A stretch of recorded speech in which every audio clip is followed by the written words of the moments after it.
영화음악 소개해주는 여자 영음소녀. 안녕하세요, 영음소녀 플레이입니다. 너무 오랜만에 팟캐스트로 인사드리는 것 같은데요. 우선 그동안 저희 방송을 기다려주셨던 청취자 여러분들께 좀 죄송하다는 인사를 먼저 드려야 될 것 같습니다. 저희 17시가 사실 한참 학업에 좀 매진을 해야 할 시기라서요. 아쉽게도 당분간 좀 무기한으로 방송을 쉬게 됐어요. 자, 그럼 과연 영혼소녀 팟캐스트는 저 혼자 떠드느냐? 아니죠. 그럼 재미가 없죠. 네, 다음 방송부터는 새로운 패널이 합류를 할 예정입니다. 저랑 쿵짝도 되게 잘 맞고요. 또 영화와 음악에 대한 지식도 굉장히 해박하신 분이라서 그분이랑 같이 진행을 할 예정이고요. 또 한 가지 굉장히 중요한 소식이 있습니다. 제가 7월에 저희 방송 처음 시작할 때부터 게스트에 대한 떡밥을 계속 여기저기 뿌려놨었잖아요. 네, 드디어 오십니다. 한국 영화음악의 현재라는 타이틀로 총 3부작을 기획 중인데요. 저와 우리 청취자 여러분들께서 너무너무 좋아하시는 그 음악 감독님들 진짜로 오세요. 정말로. 이게 누구라고 말을 하고 싶은데 사실 스포라서 정말 기대 많이 해주시면 너무너무 감사할 것 같습니다. 그동안 어떻게들 지내셨어요? 저는 영화제를 조금 많이 다녔는데 얼마 전에 10월 초죠? 부산국제영화제가 있었잖아요. 저랑 17시랑 부산에 다녀왔습니다. 티켓팅부터가 정말 전쟁이 따로 없었어요. 제가 개막식 티켓을 정말 겨우겨우 구했는데 사실 그닥 좋은 자리는 아니었거든요. 약간 사이드 쪽이라서 저랑 17시는 좀 시야에 대한 기대를 안 하고 갔는데 생각보다 너무 괜찮았어요. 아마 주최 측에서 진행한 생중계나 혹은 뭐 기사로 소식을 접하신 분들은 아시겠지만 류이치 사카모토가 왔었습니다. 공연이 있었어서 총 2곡을 연주를 했고요. 올해 아시아 영화인상도 수상했습니다. 저는 정말 류이치랑 같은 공간 안에 있다는 것 자체가 너무 꿈만 같았어요. 솔직히 말해서 제가 어딜 가서 류이치를 보겠습니까? 그리고 음향도 꽤 괜찮았어요. 피아노 치는 게 뒷자리까지도, 제 귀에까지도 잘 들릴 정도로 부국제 측에서 굉장히 신경을 많이 쓴 게 개막식에서 고스란히 느껴져가지고 정말 더없이 좋은 시간이었습니다. 저희가 가기 전에 추천작 몇 가지를 정리해서 카드 뉴스로 발행을 했었잖아요. 원래는 제가 공지에도 예고를 했던 대로 개막식 현장에서 페이스북 라이브 방송으로 좀 현장을 전해드리려고 했었는데 이게 좀 문제가 있었습니다. 개인 계정으로 방송을 송출하는 것은 문제가 없는데요. 다수가 보는 채널에서 방송을 중계를 하는 게 법적으로 조금 문제가 있지 않았나 해서 아쉽게도 현장의 상황을 전해드리지 못했어요. 그래서 오늘 주제는 국내 영화제 투어편으로 준비를 해봤습니다. 저도 그렇게 많은 영화제를 다녀본 건 아닙니다.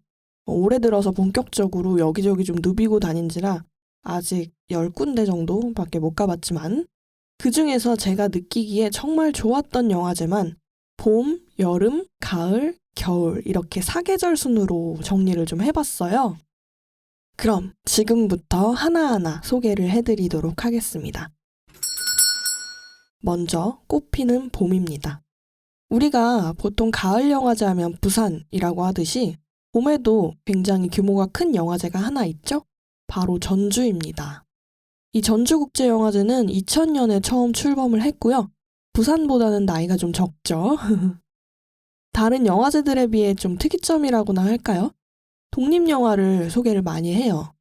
해외 초청작 같은 경우에는 부산에서 다 미처 소개 못한 작품들까지 많이 있고요. 올해 전주영화제에서 상 받았던 작품 중에 하나가 9월 달에 개봉했었잖아요. 바로 영화 리논피트입니다.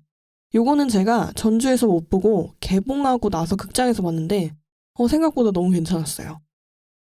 간략하게 줄거리를 얘기해드리자면 주인공 찰리라는 16살짜리 소년과 리논피트라는 이름을 가진 경주마의 이야기예요. 이 찰리는 집 근처에 경마장이 하나 있고요. 그곳에서 조련사로 일하는 델이라는 인물을 만나게 됩니다. 그리고 어느 날 찰리의 아버지가, 모든 영화가 다 그렇듯이 갑자기 사고로 세상을 떠나게 되고요.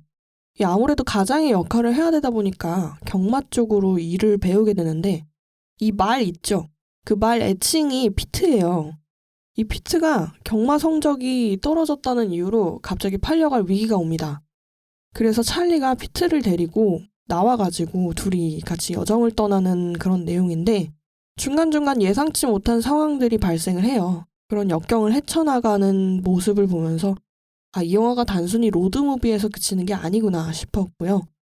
여러 가지 갈등들을 겪으면서 성장하는 모습을 아주 잘 보여주는 영화이기 때문에 조금 슬프기도 했습니다. 음악은 사실 저는 이 영화의 배경이 대도시가 아니라 교회의 한적한 마을이라는 걸 처음에 듣고 나서 이게 기타를 써가지고 좀 컨트리적인 요소를 더하면 어떨까 하는 굉장히 좀 뻔한 생각을 했었습니다. 근데 예상을 깨고 실제 영화의 음악은 공간계를 굉장히 많이 썼습니다. 음악이 되게 공허해요. 아마 이제 음악 감독을 맡았던 제임스 에드워드 마커가 찰리 내면에 있는 어떤 감정이라든지 상태들을 표현하기 위해서 좀 여백의 미를 많이 주지 않았나 싶습니다. 제가 지난번에도 말씀을 드렸지만 예술 영화의 음악들은 크게 두드러지는 선율이나 반복적인 테마를 거의 못 느낄 정도로 불가청성적인 요소가 강하다고 말씀드렸잖아요. 딱 그 정도였던 것 같아요. 네, 돈이 아깝지 않았던 영화였고요. 아마 지금 상영이 다 내려가지고 극장에서 만나실 수는 없을 것 같아요. 불법 다운하지 마시고요. VOD에 있다면 한 번쯤 보시기를 추천드리고 싶습니다. 이 전주영화제 같은 경우에는 전라도잖아요. 일단 내려가시면 살이 한 2kg에서 3kg 정도 쪄오실 각오를 하셔야 될 거예요. 그 영화의 거리에도 먹을 게 굉장히 많고요. 전주 객사 근처를 갱리단길이라고 요즘 부르더라고요. 거기 가시면 가맥집이 몇 군데 있습니다. 제 세대 분들은 가맥집이 뭔지 잘 모르실 거예요. 가맥집은 가게 맥주의 줄임말입니다. 1980년대에 전주에서 시작된 그 지역만의 좀 독특한 서민 문화라고 할 수 있고요. 이 가맥집이 낮에는 슈퍼마켓이라서 장사를 하고 저녁에 가게 앞에 테이블을 좀 여러 개 내놓고요.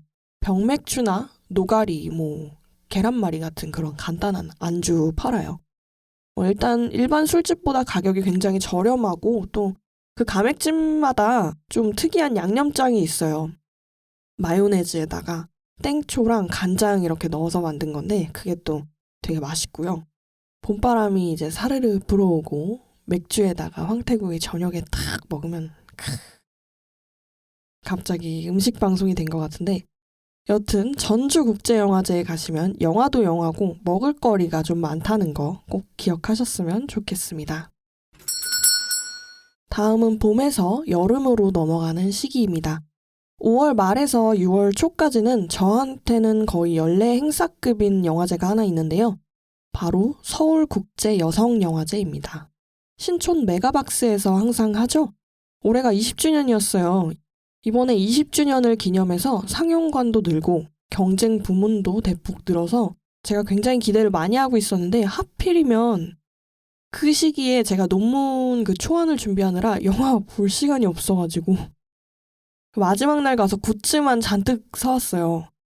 아시는 분들은 아시겠지만 이 여성영화제나 인권영화제 같은 경우에는 수익금의 일부를 기부하는 굿즈가 굉장히 많습니다. 이번에 제가 배지를 조금 많이 샀는데요. 디지털 성범죄 피해자분들한테 2,000원씩을 기부해주는 배지가 있었습니다. 그래서 그거를 좀 많이 사서 주위에 선물도 했는데요.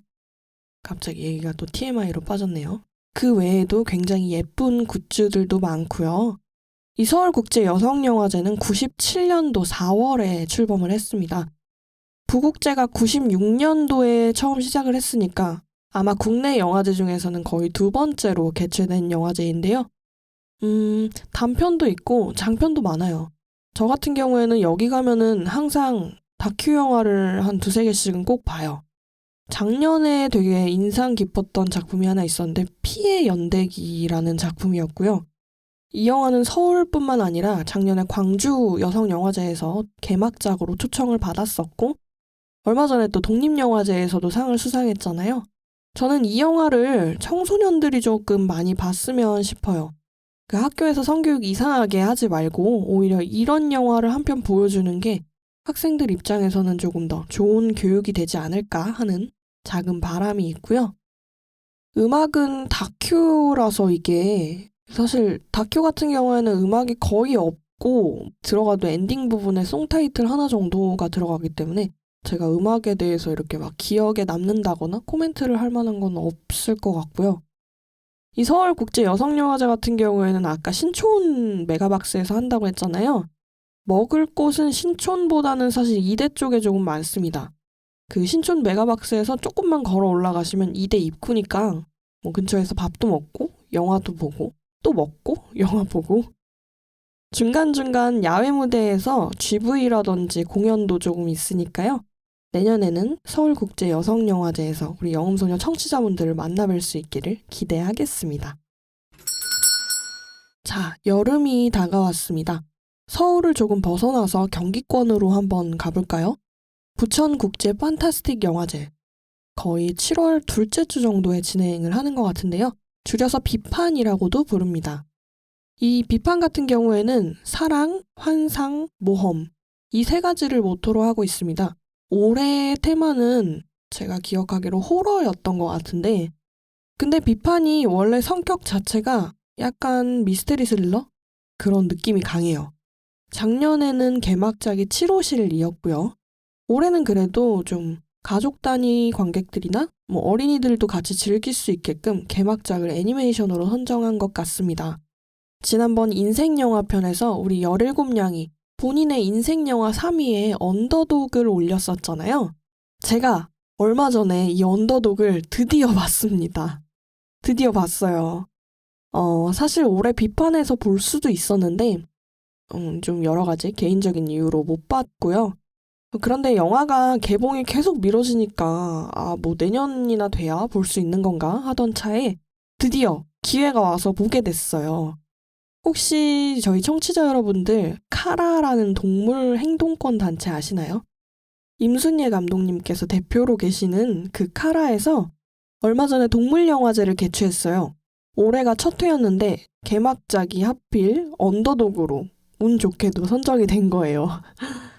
와, 제가 그거 표 구하려고 밤낮으로 롯데시네마 어플을 들어가서 결국에 티켓을 따냈습니다. 조금 앞자리였지만 그래도 영화를 굉장히 재밌게 봤고요. 그 언더독의 오성윤, 이춘백 감독님들께서 이 영화 홍보를 좀 많이 해주시면 좋겠다라고 말씀은 하셨는데 최대한 스포는 자제해달라고 하셨어요. 스포를 안 하는 선에서 이걸 어떻게... 진짜 재밌거든요. 정말 너무너무 재밌고요. 그때도 잠깐 17냥이 말씀을 드렸지만 유기견을 소재로 한 애니메이션이에요. 현재 우리 사회에서 반려동물로 문제가 되는 요소들이 하나씩 다 들어가 있어요. 그래서 이 유기견 아이들이 유토피아를 찾아 떠나는 한국형 로드무비 애니메이션이라고나 할까요? 저는 이 영화 첫 장면부터 울기 시작해가지고 엔딩까지 계속 울었어요. 정말 여러분들 꼭 한번 보시기를 추천드리고요. 내년 1월에 드디어 개봉 예정이라고 합니다. 얼마 전에 중국 실크로드 영화제에도 초청을 받아서 상을 받고 왔다고 하네요. 이 언더독의 음악은 이지수 감독님께서 하셨고요. 제가 개인적으로 이지수 음악 감독님한테 크게 영향을 받은 일생일대 사건이 하나 있습니다. 요거는 언젠가 이지수 감독님을 게스트로 모시게 된다면 또 이야기를 이어나가도록 하겠습니다. 네, 얘기가 너무 언더독으로 빠졌는데요. 올해 저는 언더독을 못 보고 비판에서 봤던 영화 중에 매드맥스가 있습니다. 우리가 잘 아는 그 샤를리즈 테론 나오는 매드맥스가 맞고요. 올해 장르 카테고리에 걸파워라는 게 있더라고요. 매드맥스뿐만 아니라 스태포드 와이프스, 에일리언, 화성의 유령들 등등 여러 작품들이 있었는데 제가 그 많은 영화 사이에서 매드맥스를 꼭 봐야겠다 싶었던 이유는 이 영화가 컬러판이 아니고 흑백 버전이었기 때문이에요. 블랙 앤 크롬이라고 하죠. 오, 되게 색다르더라고요. 이 매드맥스를 흑백으로 보니까 훨씬 영화에 더 집중할 수 있다고 해야 되나? 제가 예전 방송에서도 잠깐 언급한 적이 있는데 제가 지구 멸망이라든지 뭐 신인류 그런 걸 소재로 한 영화를 잘 못 봐요. 정확한 이유를 아직까지도 모르겠는데 아마 좀 마음에 불편한 게 있나 봐요. 그런데 이 영화를 흑백으로 보니까 몰입감이 장난 아닙니다. 반면에 이제 임모탄이나 뭐 워보이들은 컬러판보다 상대적으로 좀 거부감이 덜하게 느껴져서 한편으로는 또 좋았던 기억이 나는데요. 혹시 블루레이는 블랙 앤 크롬 버전이 있나요? 있을까? 있으면 사야겠는데? 네, 부천국제 판타스틱 영화제. 앞으로도 흥했으면 좋겠고, 내년에는 저도 좀 시간을 많이 내서 2, 3일 정도 좀 가서 볼 계획을 세우고 있어요. 이 부천 정도는 서울에서 지하철만 타도 금방 갈 수 있는 거리고, 또 홍대에서 버스만 타도 한 35분 정도만 가는 것 같아요. 가끔 이제 그 빨간 버스 기사님들이 좀 많이 밟으면 20분 정도? 먹을 곳은 시청 근처에도 굉장히 많고요. 그 옆에 보시면 현대백화점이랑 이마트도 있습니다. 뭐 좀 시간이 여의치 않으신 분들은 그쪽 푸드코트를 이용해서 간단히 배만 좀 채우시고 영화를 하루 종일 보는 것도 나쁘지 않을 것 같습니다. 내년에 또 봐요. 다음은 한여름밤 분위기를 더해줄 영화제가 하나 있죠? 물 만난 영화, 바람난 음악. 바로 제천국제음악영화제입니다. 국내 유일의 음악 영화제죠. 제가 그때 아카데미 갔다 오고 나서 후기를 못 들려드렸는데 거기 분위기가 좀 이상해요. 그 호반 무대에 있는 곳이 산길이라고 해야 되나요? 거기를 한 5, 6분 정도 걸어서 내려가야 되는데 그때 마침 또 비가 와가지고요. 비 오고 나면은 숲 냄새가 조금 더 극대화되잖아요. 이 숲 냄새가 바람에 싹 퍼지니까 분위기가 되게 묘하더라고요. 게다가 제천에서 만난 분들 중에 저한테 영음소녀 팬이라고 카드뉴스 너무 재밌게 보고 있다고 막 저를 알아보신 분들이 꽤 있었어요. 한두 명도 아니었고. 그래서 제가 그날 밤에 숙소에서 잠을 자는데 기분이 되게 이상하더라고요. 낯선 곳에 가서 그런가? 영화음악 쪽으로 진로를 꿈꾸고 계시거나 아니면 저처럼 단편이나 좀 학생작품 위주로 음악 활동하시는 분들은 꼭 한번 가보시길 추천드립니다. 영화제도 영화제고요. 그 영화음악 아카데미 라인업이 어마어마합니다. 그 음악 감독님들을 한 번에 만날 수 있는 기회가 사실 흔치가 않거든요. 제가 그때 강의 끝나고 이동준 감독님한테 굉장히 짓궂은 질문을 2가지를 드렸어요. 첫 번째는 이제까지 음악을 해오면서 본인에게 좀 특별했던 순간이나 뭐 기억 같은 게 있는지가 첫 번째 질문이었고요. 2번째는 이 감독님께서 하셨던 굉장히 많은 영화 중에 이 영화만큼은 정말 내 필모그래피에서 지우고 싶다 싶은 그런 영화가 있는지, 혹시 있다면 이유는 무엇인지 라고 여쭤봤는데 굉장히 성심성의껏 답변을 해주셨어요. 저한테 정말 더없이 좋은 시간이었고요. 네, 제천 되게 이상해요. 그 로컬에서 뿜어져 나오는 기운이 심상치가 않습니다. 영화는 제가 올해 아카데미 일정 때문에 안타깝게도 상영작을 하나도 못 봤고요. 대신에 이제 개막작인 아메리칸 포크를 봤습니다. 이 작품을 개막작으로 선정하신 프로그램님께서 이런 말씀을 하셨어요. 이 영화는 비긴 어게인을 잇는 음악 영화다라고 하셨는데 사실 그 정도까진 아니에요. 일단 이 영화는 로드무비고요. 9.11 테러의 아픔을 치유하는 좀 힐링적인 요소가 많고 굉장히 따뜻한 영화인 건 맞습니다. 그런데 비긴 어게인급은 아니에요. 저뿐만 아니라 우리 17씨도 보면서 조금 지루했다고 말을 했기 때문에 저는 할 말이 없습니다. 네, 제천 같은 경우에는 영화만 보러 가시는 거면 자차가 있는 게 조금 편할 것 같아요. 이 상영관들이 다 떨어져 있어서 셔틀버스도 있기는 합니다. 그런데 아무래도 시간적인 여유도 그렇고 본인의 자차가 있으면 자차 운전을 하면 굉장히 편할 것 같고요. 내년에 내년에 갈 수 있을까? 내년 여름에 시간이 될까?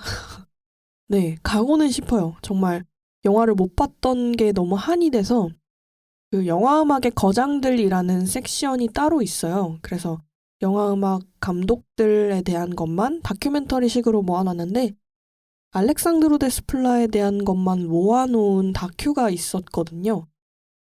그거를 제가 가기 전부터 진짜 보고 싶었거든요. 근데 뭐 아카데미를 하시면 도저히 시간적인 여유가 안 나기 때문에 볼 수가 없고요. 이 영화제를 꼭 가야 하는 이유가 바로 이거예요. 이런 영화 같은 경우에는 그 영화제에서만 볼 수 있거든요. 뭐 물론 상업성이 조금 두드러지는 영화 같은 경우에는 영화제 끝나고 개봉들을 많이 하잖아요. 근데 대부분 다큐멘터리나 단편 영화 같은 경우에는 개봉을 할 수가 없죠. DVD나 뭐 블루레이가 나오기도 조금 힘들 것 같고. 그래서 보고 싶은 영화가 있으시면 꼭 시간을 내셔서 가시는 거를 저는 추천드리고 싶습니다. 자, 이제 가을입니다. 부산은 10월이고요. 먼저 9월 달을 한번 볼게요. 제가 아까 서울국제여성영화제가 저한테 거의 연례 행사급이라고 했었잖아요. 여기는 연례까지는 아니고 생각날 때마다 거의 2년에 한 번씩은 꼭 가는 곳인데 여성인권영화제라고 있습니다. 줄여서 피움이라고 하는데요. 올해 제가 단편 영화 2편이랑 장편 다큐 2편을 봤어요. 단편 영화 같은 경우에는 아시겠지만 대부분 패키지로 묶여있는 경우가 많습니다. 그래서 장편에 같이 묶어서 봤고요. 저한테 가장 인상 깊었고 아직까지 기억에 남는 영화는 성평등을 연주해줘 라는 다큐였고요. 이거 굉장히 중요한 문제거든요. 음악을 하는 여성은 많은데 이 제작이나 기획 분야에서 여성을 찾기는 굉장히 힘들죠? 이 영화 속에서 주인공이 이런 질문을 합니다. 인기 많은 여성 가수는 많은데 왜 프로듀서 중에서 여성의 비율은 5%밖에 되지 않는 것일까? 대체 그 요인이 뭘까? 하고 많은 사람들을 찾아서 인터뷰를 합니다. 저는 이 영화를 보면서 이게 우리나라만의 문제는 아니구나 싶었고요. 유리천장은 사실 어딜 가나 어느 분야에나 있긴 하죠. 하지만 이 분야는 좀 유독 그렇구나 싶어서 좀 안타까운 마음이 계속 들었습니다. 있긴 있어요. 우리나라에도 있긴 있는데 문제는 이게 거의 모래밭에서 바늘 찾기 수준이라는 거죠. 영화 끝나고 엔딩 크레딧 올라가고 나서 그 상영관에 앉아있던 관객분들이 다 같이 우리 박수를 쳤어요. 굉장히 공감이 되고 잘 만든 영화였고요. 영화제 가보신 분들은 잘 아시겠지만 상영 끝나고 불을 안 켜잖아요. 보통 극장에서 영화 보면 엔딩 크레딧 올라갈 때 불 켜가지고 이제 대부분의 관객들이 좀 나가는데 영화제는 엔딩 크레딧 마지막이 올라갈 때까지 불을 잘 안 켭니다. 그리고 웬만하면 관객들도 다 안 나가고 자리를 지키고 있죠. 그게 언제부터 그랬는지는 잘 모르겠는데 저는 영화제 특유의 분위기가 바로 그게 아닐까 해서 참 좋아합니다. 우리가 가끔 그런 기사를 접하잖아요. 뭐 칸에 어떤 작품이 초청을 받아서 뭐 갔는데 스크리닝 끝나고 5분 동안 박수갈채를 뭐 받았다더라. 뭐 이 작품이 이만큼 환호를 받았다더라. 뭐 그런 얘기들이 굉장히 들려오는데 이게 외국만 그런 게 아니에요. 우리나라도 마찬가지고요. 5분까지는 아니지만 네, 이 현장을 느껴보고 싶으신 분들은 한 번쯤은 꼭 영화제에 가보시면 너무 좋을 것 같고요. 저는 내년에도 가서 저의 연례 행사로 이제 만들어야겠다라는 생각을 했습니다. 올해로 12회째를 맞은 여성인권영화제 피움이었고요. 네, 드디어 10월입니다. 그 사이에 단편영화제나 지방 곳곳에서 하는 영화제들이 있기는 한데요. 아무래도 부산만큼 규모가 큰 영화제는 없는 것 같습니다. 올해 저한테 이 사카모토님을 영접하게 해준 정말 눈물 콧물 바람을 느끼게 해준 부산국제영화제인데요.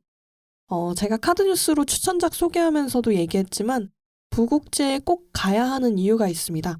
바로 내년도 아카데미 시상식에 노미네이션 될 작품들을 엿볼 수 있기 때문인데요. 올해 오스카에서 작품상 받은 게 쉐이브 오브 워터잖아요. 요거 작년 부산에서 우리나라 첫 공개였습니다. 이번에 퍼스트맨도 부산이 선공개였잖아요. 이렇게 코리안 프리미어라든지 뿐만 아니라 뭐 월드 프리미어나 아시안 프리미어인 작품들이 굉장히 많고요. 올해 저랑 17시가 1박 2일 일정으로 다녀와가지고 이 영화를 개막작 포함해서 3편밖에 못 봤어요. 다른 영화제들도 그런지는 모르겠는데 부산은요. 이 재밌는 영화들은 다 후반부에 좀 몰려 있습니다. 그래서 일정을 짜실 때 개막식이랑 앞부분을 노리는 것보다는 주말 끼고요. 그 다음 주부터 폐막식까지 그 기간으로 가시는 게 좋을 것 같습니다. 이번에 부산에서 선공개한 작품들 다 대박이었잖아요. 뭐 가스파노에, 알폰소 쿠아론, 아르만도보. 나는 뭐 하나도 못 봤네. 저는 영화 장르를 사실 많이 가리는 편은 아니에요. 근데 우리 17시가 잔인하거나 뭐 피라든지 장기 이런 거 나오는 걸 잘 못 봐요. 그래서 저는 원래 아르만도보 감독의 애니멀을 보려고 했습니다. 예고편을 좀 이거 한번 봐봐 하고 보여줬더니 이 17시가 이거 언니 이거 이러는 거예요. 그래서 얼굴이 약간 사색이 되는 걸 저를 느껴가지고 같이 볼 수 있는 좀 따뜻한 영화가 뭐가 있을까 하고 찾아보니까 허스토리 GV가 있었어요. 근데 저 예매창도 못 봤어요, 정말. 이 포도알이 순식간에 사라져가지고 이 허스토리 얘기가 나와서 말인데 부산국제영화제 기간에 큰 시상식이 하나 있습니다. 부일 영화상이라고 들어보셨나요? 이번에 여우주연상이랑 조연상 둘 다 허스토리 배우분들이 받았어요. 제가 개인적으로 참 응원하던 영화라서 이 소식을 듣고 너무 기뻤고요. 저희 2-2회 방송에서 제가 허스토리 얘기 잠깐 했었잖아요. 저는 서울에서 단관도 갔었어요. 단관이 총 4차까지 있었던 걸로 기억나는데 네, 앞부분은 이제 김희애 배우님이랑 뭐 민규동 감독님 뭐 이렇게 오셨는데 앞부분은 제가 정신없어서 놓치고 4회째에서 예수정 배우님이랑 뭐 이렇게 오셨던 거를 서울극장에서 봤던 기억이 납니다. 그것도 표 구하기가 되게 힘들었는데 아무튼 저희 17시가 허스토리를 아직 못 봤다고 했어요. 그래서 그래 부산에 가는 김에 뭐 한번 보자 했는데 안타깝게도 매진이 너무 금방 돼서 못 봤고요. 저희는 계절과 계절 사이라는 영화랑 가족의 색깔 이렇게 2개를 봤습니다. 이 계절과 계절 사이라는 영화는요. 11월에 진행 예정인 서울 프라이드 영화제에서 개막작으로 선정이 되었습니다. 그래서 제가 스포를 하기가 좀 그렇고요. 이 허스토리의 민규동 감독이 예전에 김태용 감독이랑 여고괴담 2를 찍었었죠.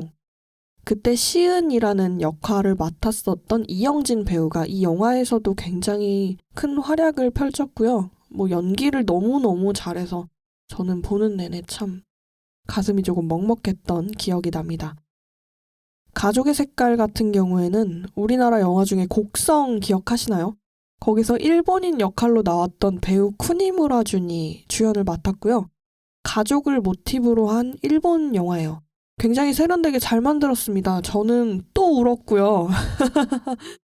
이게 감성을 좀 억지스럽게 구겨 넣은 게 아니라 굉장히 담담하게 잘 풀어냈기 때문에 개봉을 하면 한 번 더 볼 의향이 있습니다. 11월 말에 개봉 예정이라고 제가 며칠 전에 봤던 것 같아요. 음악 같은 경우에는 메인 테마를 이렇게 변주해서 여기저기 떡밥을 흘리듯이 좀 통일성을 느끼게끔 해놨는데 저는 굉장히 좋았어요. 쿠니무라 준이 이렇게 감성적인 연기를 잘하는 배우였나 싶었기도 했고 어떻게 보면 이 영화는 쿠니무라 준의 재발견이라고 해야 될까요? 영화 가족의 색깔이었고요. 부국제 같은 경우에는 숙소를 센텀 쪽에 잡으시는 게 좋을 것 같습니다. 영화의 전당이랑 CGV, 롯데시네마가 다 센텀에 이렇게 몰려 있고요. 만약에 심야까지 영화를 보실 계획이시라면 센텀 쪽으로 잡으시는 게 좋을 것 같고요. 저희는 이번에 해운대 근처에 있는 비즈니스 호텔을 이용을 했는데 이게 왔다 갔다 하면서 교통비랑 시간도 조금 들었거든요. 센텀까지 한 30분에서 40분 정도? 대중교통으로. 네, 그래서 숙소는 조금 가격이 비싸더라도 센텀 쪽을 이용하시는 게 좋을 것 같고요. 부산은 제가 내년에 꼭 한 번 더 가보고 싶은 그런 영화제예요. 이제까지 다녔던 영화제 중에 규모도 그렇고 뭐 상영작도 가장 많은 작품들을 보유하고 있었으니까 다만 이제 태풍이 북상하는 시기랑 자꾸 맞물리더라고요. 올해도 비프빌리지 그거 만들어 놓고 개막식 하루 전에 급하게 철거했거든요. 굉장히 위험하다고 그래서 네, 내년에는 좀 태풍이 오지 않기를 하는 작은 바람이 있습니다. 자, 가을에서 겨울로 넘어가는 시기에는 음식 영화제도 있고요. 독립이나 단편 영화제도 많습니다. 지방에서는 장애인 영화제나 인권 영화제 등이 조금 많고요. 그 외에는 우리가 이제 TV로 볼 수 있는 시상식도 많이 준비되어 있죠. 며칠 전에 대종상 중계를 제가 채널 돌리다가 잠깐 봤는데 왜 항상 부끄러움은 저의 몫인 걸까요? 대종상보다는 청룡을 보시는 걸 전 추천해드리고 싶어요. 안방 1열에서. 또 청룡 같은 경우에는 몇 년째 MC가 거의 고정이잖아요. 이 김혜수 씨 진행도 굉장히 매끄럽고 아름답고 정말 너무 예쁜 제가 한 3년쯤 전인가요? 청룡 레드카펫을 보러 간 적이 있었어요. 김혜수 씨를 눈앞에서 실제로 봤는데 일단 비율이 장난이 아니고요. 얼굴이 엄청 작으신데 그 안에 눈, 코, 입이 다 들어있어요. 이목구비가. 와 진짜 너무 예뻐가지고 제가 눈을 못 떼고 지나가고 나서 한참 동안도 김혜수 이렇게 정신을 못 차렸던 기억이 있습니다.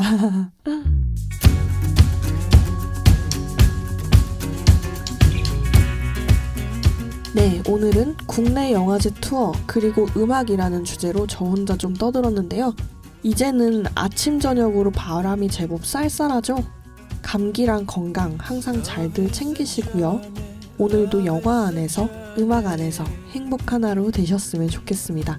지금까지 영화 음악 소개해주는 여자 플레이였고요. 다음 방송부터는 예고했던 대로 새로운 패널분과 함께 재미난 소재로 또 돌아오겠습니다. 감사합니다. This is what life is for. Let's go!